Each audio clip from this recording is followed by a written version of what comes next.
Hey everybody, welcome back to Everything's a Project. And this is essentially first chips. You can see I already did a little bit. So it was a lengthy break-in period. 10 minutes for every gear. Speed, RPM, and then like a cool down run. And now this is the next day after that. I did a few things. I started to lay out the cables for the DRO. I am soliciting ideas for these cables. Right now I don't like anything that I'm coming up with. One thing I'm thinking of doing next is making a plate in the back. There's two screws right where those cables are, and making a plate that comes up straight so that these are always tucked up against the splash shield, and then it will just follow along and they'll hang behind the splash shield. Show off one little cool tool. So this is a WIA ratchet. It takes a 1/4 inch drive stuff, so I made it easy to get at the screws back there.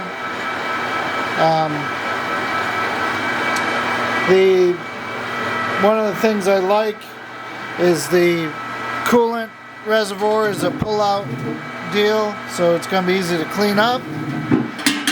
One little trick I learned over time, so I don't know if you can make that out. That's a green Scotch-Brite pad. You put that over the drain, and that keeps the very small chips from going in there. That's what I had. I have a larger one on its way. So, and then when they get completely cruded up, you just throw them away. So let's go ahead and do some chips. So hang on a second. So getting used to the feed handle.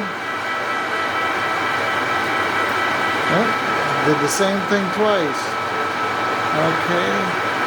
I also have to do the set the DRO because it's not set right for the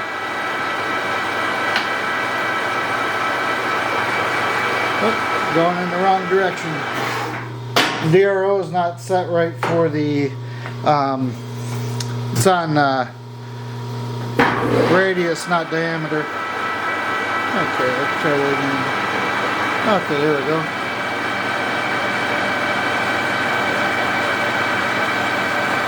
So that's just on 0. So we'll back it up now. We'll go in 20. We'll go 25. It's just a piece of brazed carbide that I had. I got to put together cutters for the CXA. Everything's I have is set up for AXA. When I did the cut yesterday, I was at like 620 RPM. This is 380, I think it is.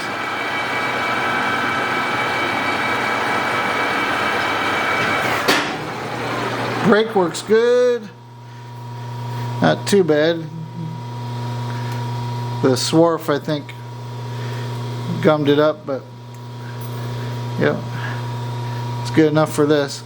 So that's a 2-inch diameter piece of material. I slapped this together because if I start using coolant, I don't want to be covered in it. I already got some of the Chinese cosmoline thrown around. I wiped it down pretty good, but I didn't take it apart yet. I have to do that.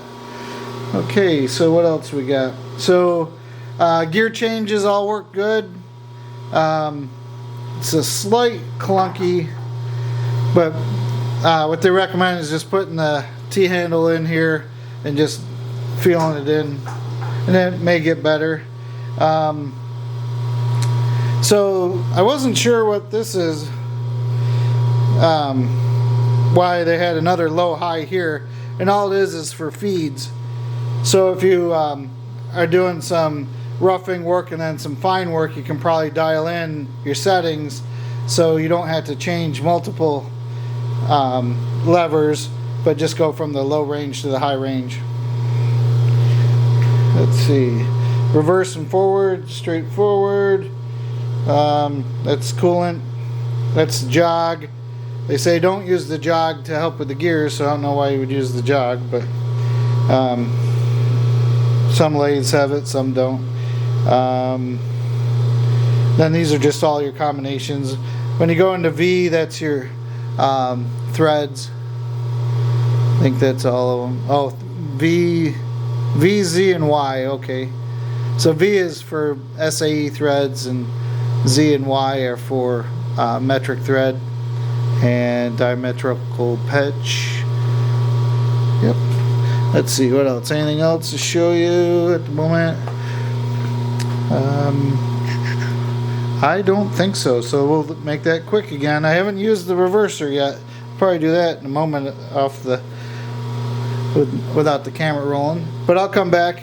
Next thing I'm going to do is I'm going to put on all the other chucks, and that'll include setting up the D16, the studs. You know, I'm noticing this camera does not like, it didn't like that halogen light or LED light probably. Okay, so we'll have to see, probably a crappy video. But anyways, there's a way to set up the studs here, because a lot of times out of the box they won't go on, or from another machine they won't just go on. So we'll go over that, show you the different collets, especially those big guys, and then I have a pintle to make out of 2-inch round bar steel, so we'll go over that, I think. Okay, have a good night.